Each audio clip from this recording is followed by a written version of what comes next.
Thank you very much for coming and for being here on a Friday evening.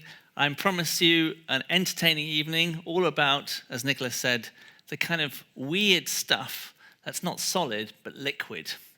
And I'm going to talk a bit about candles. I'm going to talk a bit about lamps. I'm going to talk a bit about wine. I'm going to talk a lot about kerosene.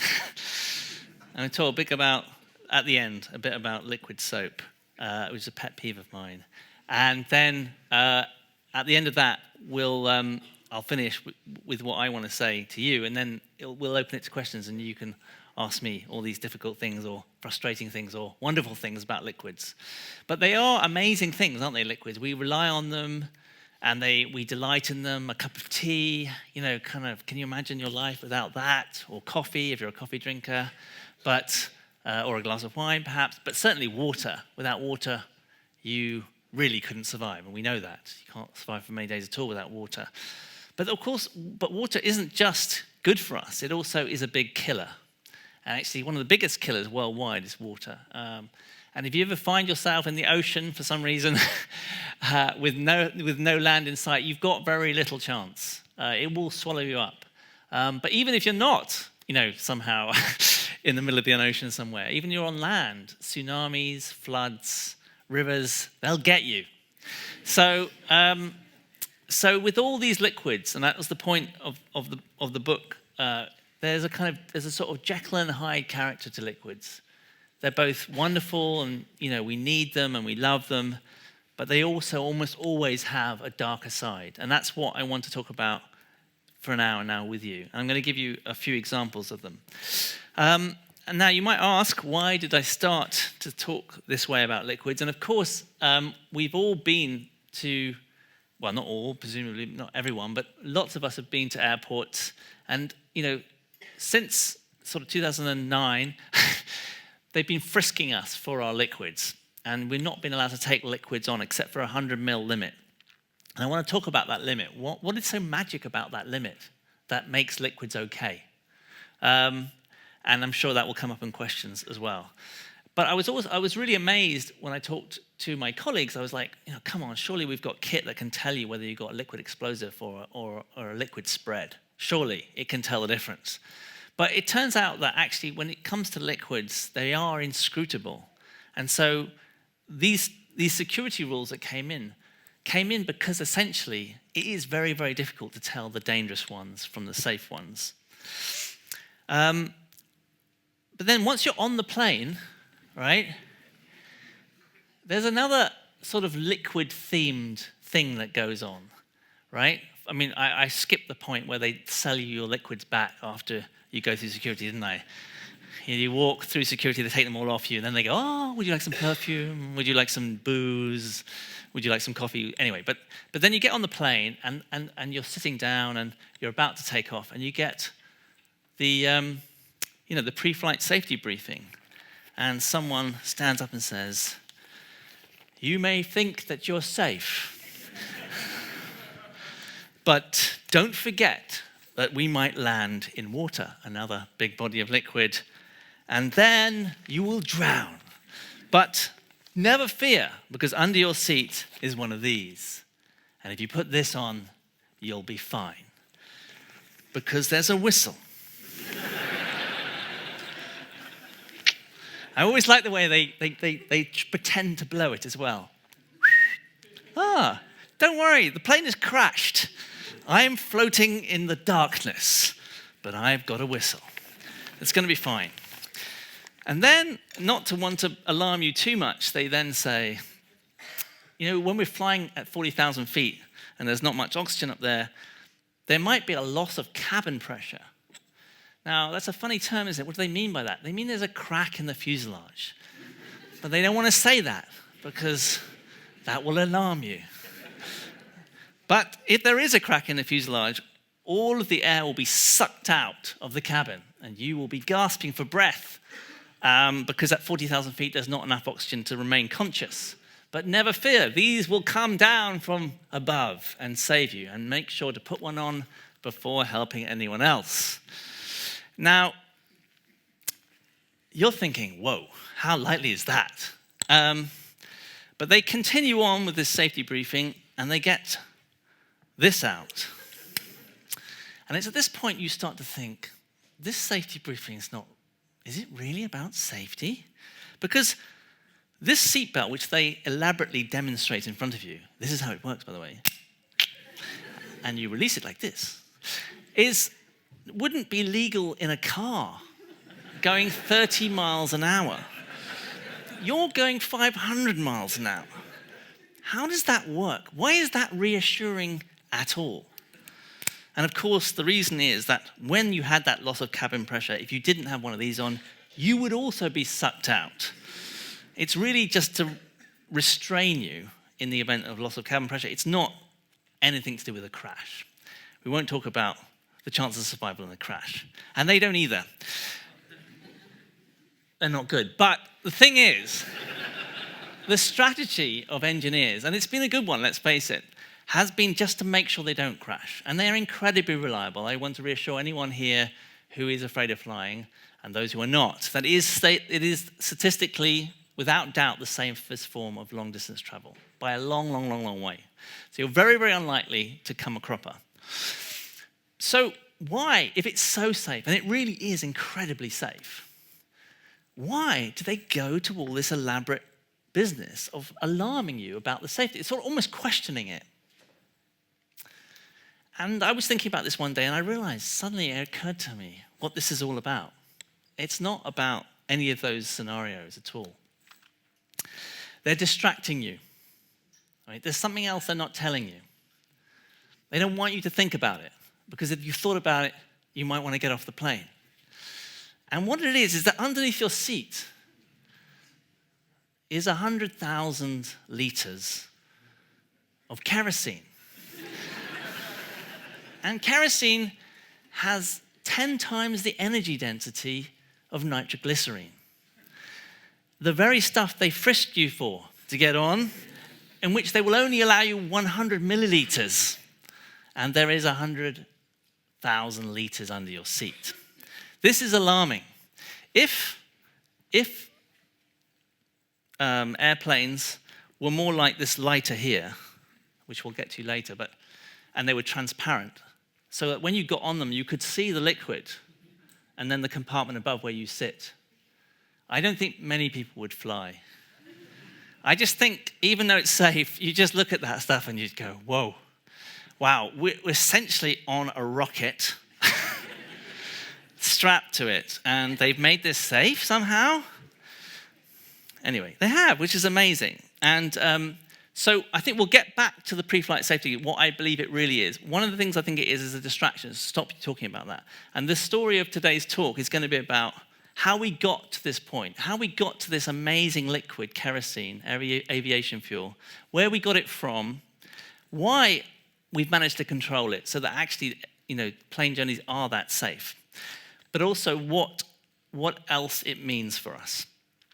I'm going to start this talk with a candle to talk about this, and it's very appropriate in this space, in fact more than one candle, because obviously this is the Royal Institution, and the famous lecturers here were first Humphrey Davy, who we'll get to in a minute, and then his apprentice Michael Faraday, who did a series of public lectures when, this was the place in the world that was the crucible of how to communicate science to the public and get the science involved in public, this very place we're in now. So it's a very, very, incredible moment. Michael Faraday chooses to give a whole series of lectures, 5 lectures, and I've got a replica of his notes here of those lectures, on the chemical history of the candle, as he says. And he says there's no greater phenomenon. I would read it verbatim. I thought I was going to be able to, but I can't read his writing. It's really difficult. But I have my own copy in the lab, and it's typed. I wish I brought it. But anyway, he basically says, you may be surprised that I'm going to talk about a candle for an hour. I'm not, by the way, but he did. But I can tell you that there is no law in the universe that is not somehow germane to how this thing works, that we cannot extract some knowledge from. And it's just a fantastic series of lectures. If you get the chance to read the book, I really, really recommend it. So I'm just going to touch on how he starts those lectures, because it's going to get us into liquids and kerosene and liquid fuel. So the first thing I want to say is that, you see a candle and you think, whoa, I mean, that's kind of a pretty simple thing. How hard can it be? It's not that complicated. And obviously, it's some fuel, isn't it? It's solid fuel in the form of wax, and you're burning it, and that's creating a flame. But it's more complicated than that. It's a very sophisticated piece of technology, in fact. But we're just so used to it that we perhaps take it for granted. I'm going to show you one thing about it that I find fascinating. So if I turn this up down and turn that out, so now we've got the candle the other way up. This is the same fuel. You've seen it burning. There's no difference, top to bottom. If I try and get this to go, though, no chance, right? And you sort of know this, right?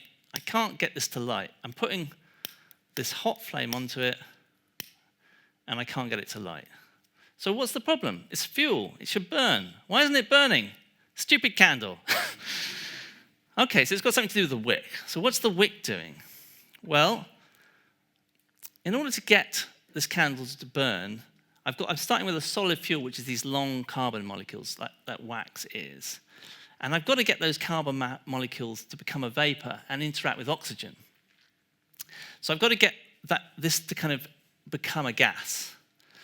Now, it turns out to become a gas, it's got to become a liquid first. And I formed a liquid on top of that. But then the liquid found it very hard to turn into a gas and mix with oxygen, because it's very hard for the oxygen to get into the surface. But what if I can get the liquid to go up a very small wick and then evaporate? Then I've got oxygen coming in from all sides. So I'm mixing it well. So the combustion is good. So that's what really happens. When you light a candle wick, liquid is being sucked up from the candle. It goes up to the top of the wick, then it becomes a gas. And then, because I've ignited the first bit, there's a self-perpetuating ignition that goes on. Oxygen's coming in, it's being burnt, hot air goes up, that sucks more oxygen in, that gets burnt, it goes more up. And you think, well, where's this pump that's pumping the liquid up? Well, yeah, that's interesting, isn't it? How is it that liquid's going up? Because things usually go down. That's gravity, right? You drop things. And liquids are usually no different from that. If I pour some liquid, it doesn't go up, it goes down. So why is this liquid allowed to go up? And if you don't believe it is actually going up, and that is possible, let me see if I can get this. I'm going to go to my camera here. Okay, that's there, right? Aha! Right, you can see that, right? Now, this is a bit of a niche demo, by the way. Just warning you if it doesn't go very well. I've got to get the one in the middle, in the front. Where's the one in the front? There it is. Okay. So if I now get, sorry, let me get the right distance. Back. Right. What I'm going to do is extinguish this candle, and then I'm going to light above the wick. And basically, if liquid's going up the wick and then evaporating into a gas, then it should light the gas without touching the wick. So there we go. And then, I was too low. Sorry, I didn't do that very well. You didn't see that at all, did you? Sorry. Okay, do it again. Okay. Extinguish it, light it. Oh, it didn't work at all. Okay, sorry. But basically what's happening is liquid is going up the wick. It's then evaporating. And then it's that mixture of evaporated wax that's mixing with the oxygen. So when you stub out a candle and you get that smell, that kind of smell of a candle being put out, what you are smelling is the wax, the vapor of the wax. And so that vapor is what, you don't smell it when the candle's burning because you burn it and it's turning into carbon dioxide and water. So where is this liquid, you ask? Well, there it is. So that little cup there holds the liquid. And that cup is a piece of architecture that the candle itself creates. you don't make the cup, it makes it itself by having it cool on the outside and hot on the inside. So a little pool of liquid forms in there. That liquid goes up the wick. That evaporates, and you get this self-propagating. So this is a piece of technology that's incredibly sophisticated and really interesting. But again, we're back to this thing. Why is the liquid allowed to go up a candle? What's that going on there? And that's this thing called capillary action. And you kind of know it. People talked about capillary action. And I've got a little vial here of ink, which I'm going to get the focus on properly this time. There we go. And you know this, but I'm just going to put. All right, this is from the loos downstairs. This is not any sort of magic tissue. It's just normal tissue, hand towel, they call it. If I put that in there, immediately the liquid goes up in exactly the same way as the liquid wax is going up there. We're not burning it this time, but up it goes. Now, that's capillary action. You know this. In fact, when you go to the loo and you wash your hands, and then you dry them with this, the same thing's happening. Why should the water prefer the tissue to you? It's because there's some tiny fibers in here, and each fiber they're pressed against each other. They have a little channel between them.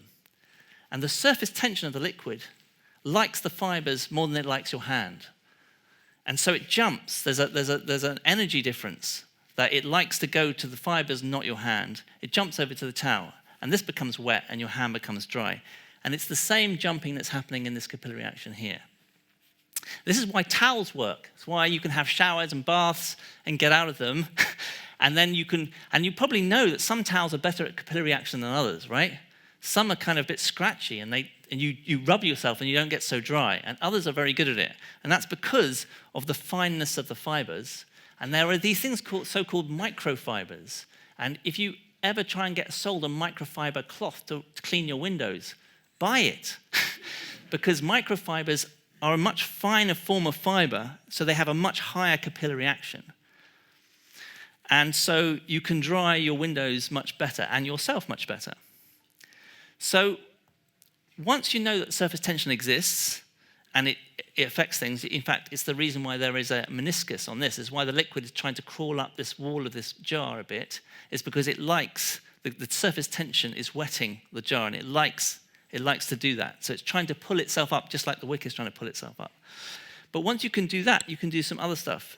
Can we go to the visualizer? I just want to show. There we go. I've got a little bath of liquid here. So imagine this is you having a bath, but a little you, tiny little you. Here you are. You're a pin, a steel pin. But this is a strange bath because, that didn't work, did it? Okay. Surface tension, you're so fickle.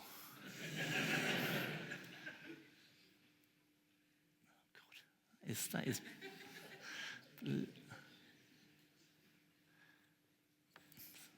It does depend on the surface of the liquid. Oh man.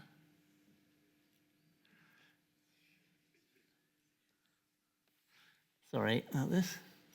It's just so finely balanced. All right. I'm putting a bit of oil on there now from my hands.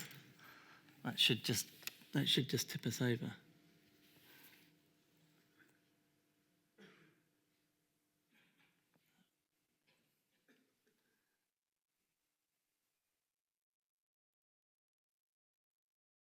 Okay. I tell you what's happened is I've left that water out and it's changed the surface energy of it because you only need a few impurities. This is my theory, okay? Science and action.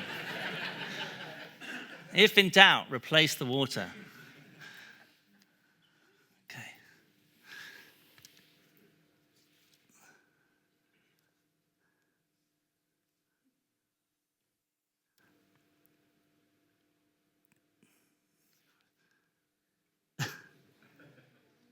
So funny. I just. You want me to stop now, you three? I want to show you something else. There we go. Okay. Thank you very much. Now, that's it's floating on this liquid. You can see it floating around. That's why I've got the text below it, because you can see it there. Now, what's making that float is that there's a surface tension between the steel and the water, and it's repelling the water. And that repelling force just equals its weight, but it's very closely, finely balanced, as you can tell. So if you make that any heavier, it's going to sink. So with gravity and surface tension, there's always this ratio. So that's why very tiny things, thin little fibers, they can pull water up a long way. And this is obviously how plants do it. But fat things and heavy things, they get pulled down. Now, the other thing is, as I just was hinting at, is that you can also change the chemistry of the surface, and you can make things less or more. The surface tension, you can change it. So I'm putting a bit of detergent in here, and what happens is that it sinks to the bottom. So the chemistry of the surface and the chemistry of the solid surface, they interact with each other and the weight.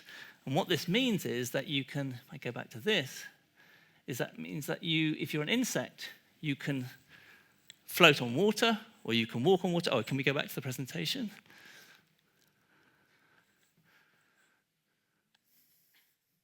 Oh yeah. So this is an insect using this exact effect to be able to. It's a so-called pond skater, and yet it's basically kind of manipulating the hydrophobicity, so how much the water hates its legs, to allow it to walk on top. But plants do the same thing. So plants modulate the kind of oiliness of their surface, but they also do something else. They increase the surface area by having little fibrils that kind of increase it. So this is called so-called superhydrophobicity. So they make water not wet it. So when it rains, and it rains on your car, and the droplets dry, you're used to knowing that actually there's a bit of grit, and you get this patina on your car or anything, or your windows of your house, and you have to clean them. But plants don't suffer from that, because what they do is they repel the water. And there's a whole load of people trying to borrow this technique to make self-cleaning windows and self-cleaning planes and so on. So you can manipulate surface tension. Nature does it, and we've done it too with the candle. So what next then? We know that surface tension is important. We know that a wick is important. We know how to turn a solid wax into light. Now, if you go back in time, our ancestors mostly lived at night in the darkness. And when they did start inventing ways to light their houses, it was the form of a candle, if they lived in the northern hemisphere. And the fuel was often not wax, because that was quite expensive, but tallow, so leftover fat, essentially, from killing meat. And there was a big industry. And you know, cities like London would have tallow factories all over them. If you were in the Middle East, the fuel wasn't that. The fuel was olive oil. They had huge plantations of olive oil, so they had a liquid fuel. So instead of making a candle out of a solid fuel, they made these oil lamps. And they're all pretty much the same kind of design, but there is this wick that comes out the top, you can see, and there's the container. And when you look back in time in the archaeological record, you find this all over the place. So they're still manipulating surface tension, they're still using surface tension to pull a liquid up, but now they're not using the heat to make the liquid, it's already a liquid. Now, this has some problems, but it is, for an average household, they could probably only afford one of these lamps. So people didn't, you know, it's a real luxury. And even if you go forward in time in this country to the 17th to 18th century, you could get a job, and part of the perk of the job would be the number of candles you could have per night. So otherwise, you're in darkness. So oil lamps or candles, these were vital to anyone wanting to kind of stay up after dark and do anything at all. But in the Middle East, there was sort of a special association with this, because there was a myth that there's something called a jinn, right, which was a spirit of the oil lamp, which would glow with a smokeless flame. Now, what does that mean, a smokeless flame? Well, candles actually are not so good for indoor pollution. If they were invented today, it would never be. But if you put paper over them, after a while, what you do is you end up collecting a black soot that comes off them, or it bursts into flames. That's one of the two things. And actually, that's more of a burn. But anyway, you get the idea. But in the Middle East, there was this idea that you could have a liquid that would give you a smokeless flame, a spirit, and that was the genie of the lamp. And so perfection was a smokeless flame.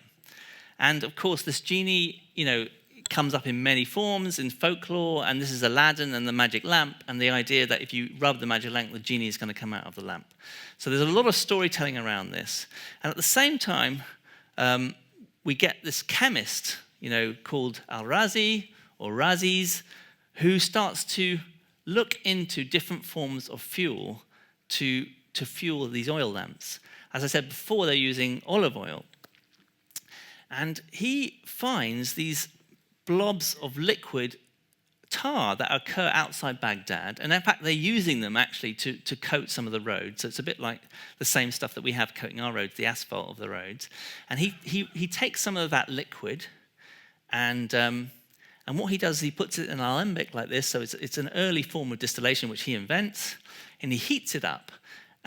And basically this black liquid, a vapor comes off it, and he collects that vapor. Now the first vapor that comes off he collects is colorless, and he starts to investigate it and burn it, and lo and behold, it burns with a smokeless flame. And he didn't know it at the time, but he had discovered aviation fuel. There were no planes, there were magic carpets, but he had this liquid, and it was an amazing liquid, but it was made in the lab, and he didn't really know how to understand what it really was, and he then did lots of other different experiments. But it never became a replication, it never became an alternative to olive oil, and there's lots of reasons for that. One of which is that they weren't drilling for this stuff. They were taking it out of the surface, and so perhaps there was a limited amount of it. Underneath their feet, of course, we know now today that crude oil reserves in the Middle East in particular are very, very high. And this is just a map in 2013 of where the country oil production by countries are. And there's a lot of this stuff. It's a so-called fossil fuel. And oil is this kind of residue of old organisms that have been, that died in such huge numbers under such conditions that they didn't decompose, but in the same way they do in an aerobic system, but somehow got compressed and made into this liquid fuel, and also into coal and other things. But at the time, even though there was a shortage of olive oil and it was a very valuable commodity, and this perhaps would have solved a lot of their problems in terms of indoor lighting, it wasn't a viable option. Instead, as I said, they planted olive oil and they planted olive trees, and in fact, they paid taxes in olive oil. So olive oil was not just this thing that lit your evenings, it was this thing that you cooked with, and it was this thing that you paid your taxes with. And olive trees are very valuable in that sense because they're so vital to the life at the time, but also it takes about 10 or 20 years from planting to get a crop that's reliable. So if you inhabit a land and your ancestors have given you an olive oil and you're relying on it, and you've got this plantation, you then have to defend it, because if someone then comes in another army, the thing they can take from you is the olive oil. And of course, let's face it, everyone is after light after dark. So actually it pays for armies, it pays for everything. This becomes the currency. And when you look at the Middle East and you look at the archaeological, you find huge jars made of terracotta which stored the olive oil. And this is also another great thing about the oil, is that it could be stored for years and still be in good state. So you could store it up a bit like money. But so it's a liquid, it's vital, it forms many things in their society, but it's still quite a low flame. And this is sort of 800, 900 AD. For another 1,000 years, all across the world, people use these technologies, oil lamps and candles. And no one has a better way of lighting the indoor space. Until this guy called Argon comes along in Switzerland, and he suddenly starts to think critically about the candle and the oil lamp, and he starts to think, well, this yellow flame is okay, but could I make it brighter? And he experiments with trying to get more oxygen into it. And he finds that actually if you can draw more oxygen through it, this lamp gets, this candle and light gets brighter and brighter and brighter. And so he invents a type of lamp called the Argon lamp, where there's a wick that's circular, not a single wick. So you've got a lot more area there, and the oxygen comes in through the middle of it.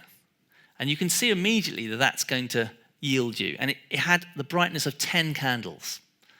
So people start to really like this. It starts to be the thing they use. And of course, the middle classes in Europe are getting richer, and they want to do stuff in the evenings. They want to read in particular and be educated. They want to play music. They want to dance. They want to play cards. And so the evening life of a upper class, middle class, or upper class family is dominated by how many lamps you can afford, how bright they are. But it isn't just in homes that is important, and this is where we're back to the Royal Institution, is that in the mines, of course, if you go down and you're mining, it's complete darkness down there. And what were they using? They were using first candles and then lamps. But of course, when you're down there mining for coal, actually there's this stuff called damp gas, which is basically methane that comes out of the seams, and in certain conditions it can accrue, and they couldn't smell it, and then all of a sudden there'd be an explosion because of the lamp would ignite it all. And so there was a big, as mining went up, and as the Industrial Revolution took hold, and people wanted more coal, they wanted more safety in the mines. It became a national crisis, and this is Humphrey Davy's. He was here at the Royal Institution at this time. He was an innovator in batteries and many other aspects of chemistry, but he then took it upon himself to try and solve this problem. This is one of the early prototypes, well, this is a replica of an early prototype of the so-called Davy lamp, which ended up, and he wasn't the only one who optimized this design, I have to say, but he did make some really important discoveries here about the fact that if you pull, why this works is that if you pull an ignitable mixture of methane through this gauze, instead of exploding, it ignites in a controllable way. So you can take this down a mine, and if there is, I've just broken it now, I feel bad. If you take this down a mine and there's methane, the methane comes in, it ignites, but it doesn't explode. So basically you can't get a flame coming out from it. And that's because of the conduction of this metal mesh. So Humphrey Davy works that out with some other inventors, and they save millions of lives by making the mines more easy to have light in. But we're still in this thing where either it's a candle or it's oil, and people want more light. And some people who are whaling at the time realized that the oil you can get from a whale has a honey-like consistency, which is very amenable to an oil lamp. It flows really well, and it has a so-called flash point of 220 degrees. Now, what does a flash point mean? It just means the temperature you have to get it to before it ignites. And in the case of olive oil, that flash point's much higher. It's like 300 degrees. And so that is what gives you the smoky flame. It's also what makes it good for cooking, by the way. If you have a low flash point oil, then you can imagine you're cooking bacon and eggs or whatever you're cooking, and if a bit of flame comes into the pan, you can get a combustion there. And I guess we've all experienced that at some point. But the lower the flash point of your oil, the more likely that is to happen. So a 300-degree oil is going to be a safer oil. And in fact, how often, if you sort of knock over some oil in your kitchen, are you really worried about a fire being caused? Very low. But it turns out that whale oil has this nice combination of a low flash point, so you can get a very bright flame, and a good capillary action. And so it becomes this thing that is changing the way that people behave in their homes at night. And people clamor for this whale oil, and they start killing whales on an industrial scale, really only to fuel people's evening life in Europe and North America. And they end up killing 250,000 whales. so that people can have more light to play cards, read books, and do all this stuff. And what that tells you is that partly because that they're just, it's just sort of beggars belief that no one questions this, but also that the thirst for evening light was so great. Don't forget that underneath the ground all the time, near these mines in the Middle East and up here, there was this seeping oil stuff that people knew occurred and could be used. Al-Rezi had already shown it could be used, but no one used it. But this clamor for whale oil and the destruction it was caused, and the market made people realize that they should really have a go at this. And so what happens is people do start to get this oil out of the ground, and they start to distill it. And it is this distilling of this oil that created kerosene. So kerosene was put into oil lamps, and it created this new way of lighting indoor space. And it's still today, kerosene or aviation fuel is still used by 300 people worldwide for their indoor lighting. So what is it? What is this stuff we're talking about? Well, I just talked a minute ago about the stuff called methane, which is a gas, and this is a representation of it up there, and that is a carbon atom with 4 hydrogen atoms around it. And the reason why that's flammable is that the carbon and the hydrogen would like to react with the oxygen in the air, and if you give them some energy, they'll do it, and they'll create carbon dioxide and water. So methane. And that's the gas that comes out of your cooker if you have gas at home, or if you have central heating fueled by gas, it's that molecule you're burning. But that wasn't available at the time.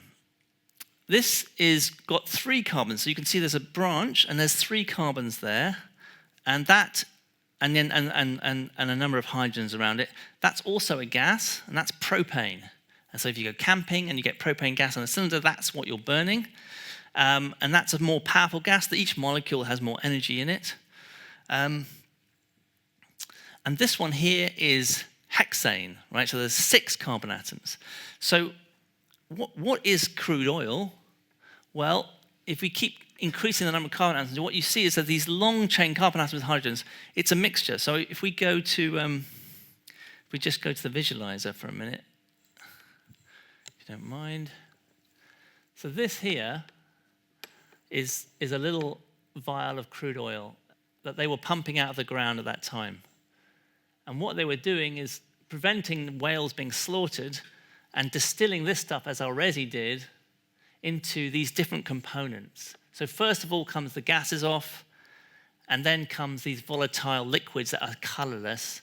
And the more you distill, the more you get the longer stuff, until you end up with sludge. If we go back to the presentation, and the sludge at the end, the so-called tar, that's the stuff that ends up on the road. Now, which bits do you want? It turned out that if you put these very small molecules into oil lamps at the time, they exploded. Basically, they were too volatile. They didn't bother going up the wick. They just went round the side, and any light would explode them. So they threw away that fraction, so-called. And it's the fraction between 5 and 8 carbon atoms. Now, they didn't have any use for it, but of course, a bit later in the century, the automobile gets invented, and they start to have a use for it, and that's what we call petrol. So when you get petrol out of the tank, what you're getting are these molecules between 5 and 8 carbon atoms. The next fraction is sort of 9 onwards to sort of 21. There is, it's a heavier fraction, it's a denser liquid, and it's not as volatile. You need more pressure if you're going to use it in an engine. And that's the fuel that Rudolf Diesel used to make his engine, and that's diesel. So diesel and petrol, they use the same sort of ingredients, but one's a much heavier set of molecules than the other. But there's a sort of fraction in between, there's somewhere between a petrol and a diesel, and that's a kind of mixture, and that's kerosene. And that is very good for oil lamps. It's not so good for internal combustion engines or for diesel engines, but it also turns out to be really good for jet engines. So it exists at the time. It's the first fuel for oil lamps that's artificial, and it saves a hell of a lot of whales' lives. If you've seen these in the distance or been close to them, this is what a distillery looks like. Oil comes in off the coast, or is pumped, or is brought in by ship, and then this is the piece of equipment. Each one of these towers is like a distillery. It's as you go higher up it, that you're taking off different fractions of those carbon molecules. So when you see these in the distance, you're going over a bridge. Often you see them near the coast. They are preparing these different fractions for you, for your petrol, for your diesel, or for your well, they don't sell kerosene in the petrol pumps. But so when you look at those, when you see the relationship between the petrol pump and the history of this subject, what it's come through is indoor lighting. But nevertheless, kerosene is there. It's a highly valuable product that's industrially based. It saves a lot of whales. And then when rocketry comes along and the Russians want to get to be the first person in space, what do they look for to get up there? They look for kerosene. It's a great fuel. It's very stable.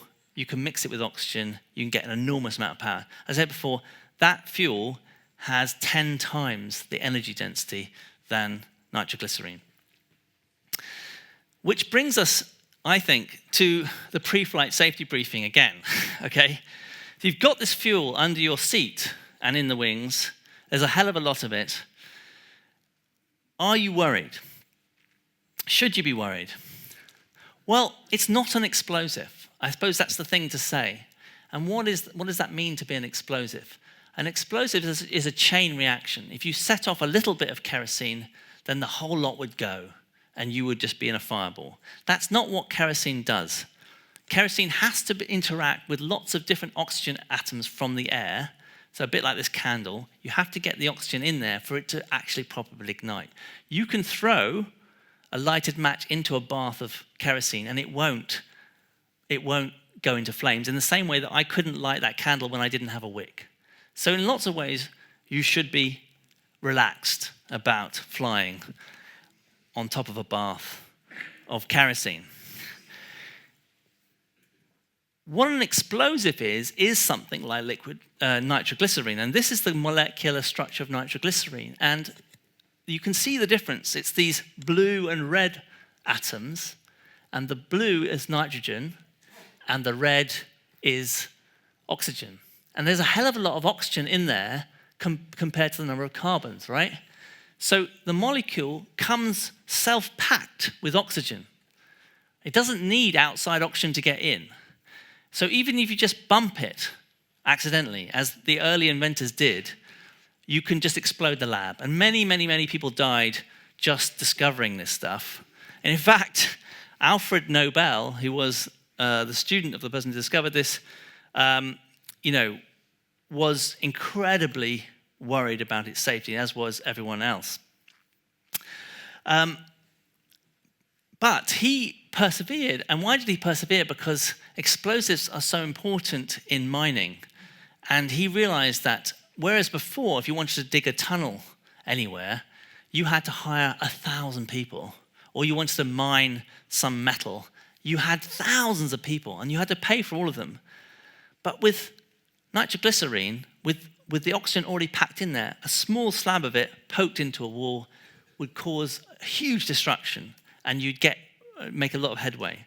So this molecule, nitroglycerine, he made in something called dynamite, and he mixed it with wax, and he put it into a form a bit like a stick of candle, and you could slot it in, light it, run away, blow it up, and he made millions. And he made so much money, in fact, that he felt guilty about it, because actually most of the destruction of war after that point was nitroglycerine in the form of dynamite and TNT. It's all the same stuff. And he got really worried about this and his legacy, so he started something called the Nobel Prizes. And he put one for peace, and one for literature, and a few for science. And they're still going today. And that's sort of the pinnacle of being a great scientist, is to get one of these. He, ironically, though, suffered from some heart problems for which the remedy was nitroglycerine. Because if you imbibe it, it actually does help things like angina. And in case you don't believe me, it's still on the market. I've got some here for you. So if we go to the visualizer, so this is called nitrolingual. There we go. And nitrolingual. Yeah, the clue is in the title. And you're thinking, there can't really be nitroglycerine in there, but glyceryl trinitrate. There it is. You wouldn't be allowed to take this on the plane.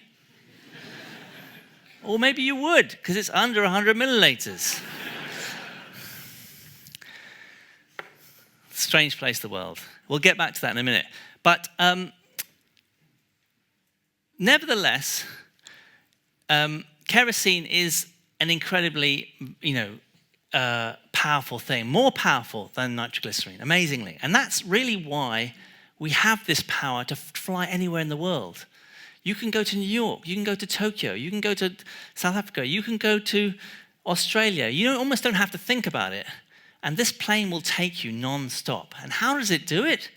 It's because this liquid is this absolute syrup of power that we have in our lives, that we've tried to make safe. But when we don't make it safe, you really, really see its power. And I'm not talking about any old plane crash. I'm talking about the plane crash, the one that changed everything, the Twin Towers. Now, the planes were crashed into these buildings, but they didn't collapse when the planes crashed in. It wasn't that they were structurally compromised by the crash. They weren't. And in fact, they were designed not to be. They survived. But because they had only just taken off, they were full of kerosene. And that kerosene started to burn. And the winds up there started to give it the oxygen. And the temperatures went up and up and up until they got to about 800 degrees. And 800 degrees is nowhere near steel, which is the main structural element in these buildings. It's nowhere near steel's melting point. Steel's melting point is 1500 degrees. These did not melt. But the strength of steel at 800 degrees is half the strength of steel at room temperature. And so at those levels, the strength of the steel became half at around 800. And once one layer crumpled, all of the rest went down.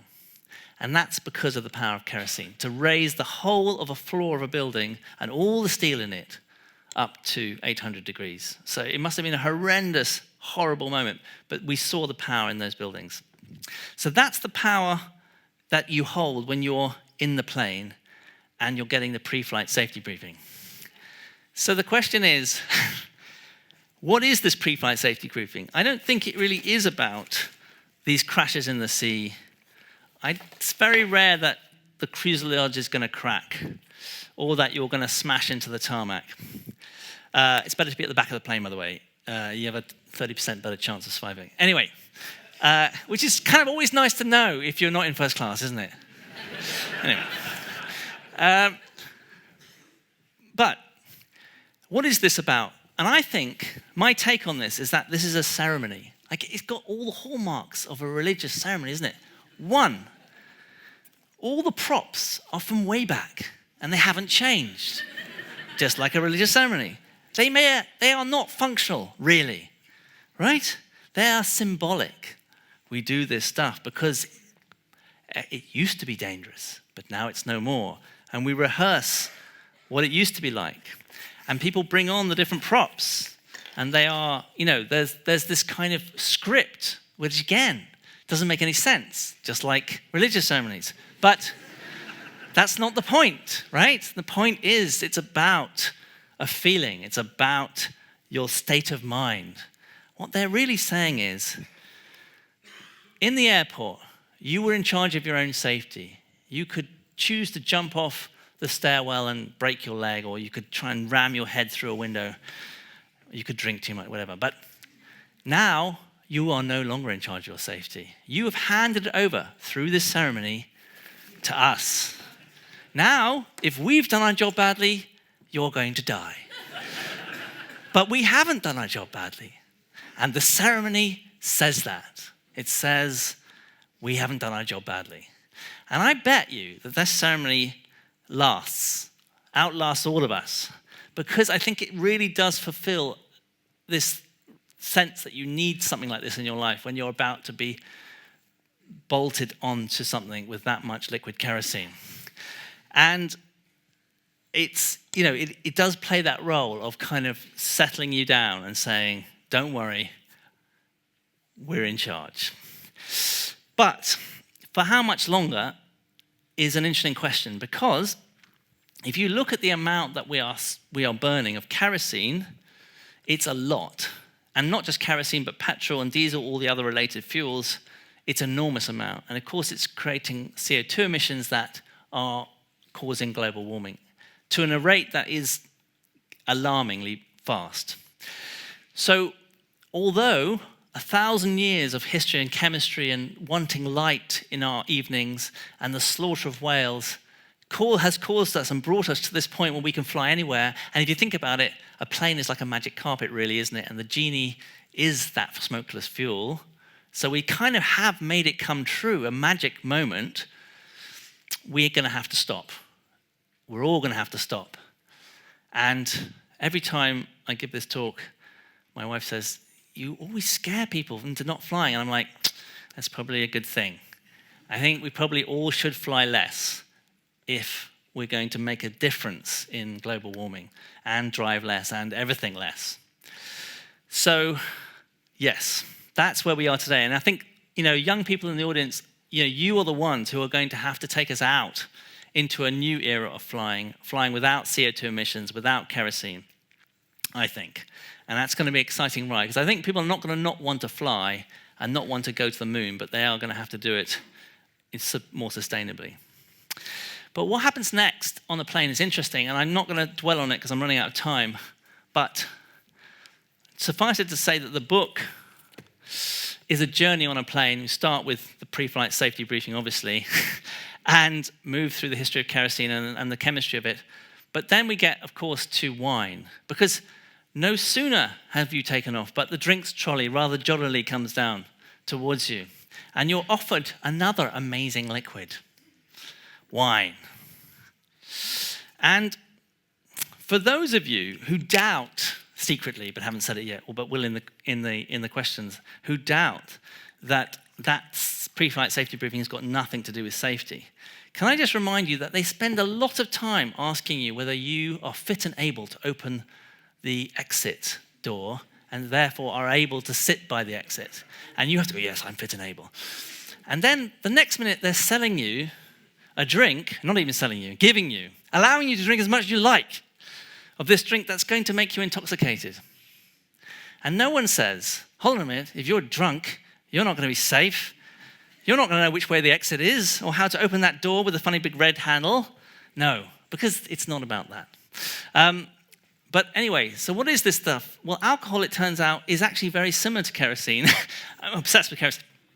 But now we've got the carbon backbone, we've got the hydrogen, but we've got this red thing there, which is oxygen, as you know. And that oxygen OH there is what makes this interesting, this alcohol in here. It's about 13%, because when you drink it, the carbon bit likes your cells because you're made of carbon, and so it quite easily finds its way through your system. But the OH bit wreaks havoc in your system, in your physiology, and you get poisoned. It's toxic. That's why it's called intoxication. You poison yourself, but in a nice way, in a way that we've all accepted is good. So there's lots more to say about this, actually, but I feel I'm running out of time, and we can get back to this. A few provocations then. One is that wine and the cost of it, how much you should spend. It's mostly marketing. If you spend more than 10 or 12 pounds on a bottle of wine, you're buying a dream. You may like that dream, and but you're not buying better wine. And blind taste tests show this every single time. Before Christmas, the latest one was blind tasting of champagne. From Veuve Clicquot, 100-pound bottles of wine, to Co-op. Blind. Which one comes out best? Co-op. 1999. So, and the other thing I want to say to sort of just is that one of the chapters is about liquid soap. Now, I can see in the audience there are people like me who were born before liquid soap. BLs, I call us, before liquid soap. And we knew what those indents in the sink was for. They were for a bar of soap, and that was natural and normal to find them there. But then someone decided that a bar of soap was just not good enough, and that they would invent a better soap, a superior soap. And they invented liquid soap. In fact, they didn't invent liquid soap, actually. It was already around, but they invented this, the pump dispenser. And that sold it to us. And ever since then, liquid soap has insinuated it. First of all, it was the rich people. I remember going around to their houses and seeing it and thinking, whoa. And then it was the less rich people, and then us, and then everyone now is forced to use liquid soap, including at the Royal Institution, I have to say, because I took this from the loos. And there is lots of reasons that we should not be using liquid soap anymore. I elaborate them in the book, and we can talk about them. But one day, it'll be over for liquid soap. I'm absolutely certain. Anyway, thank you very much. I'll end there and take questions.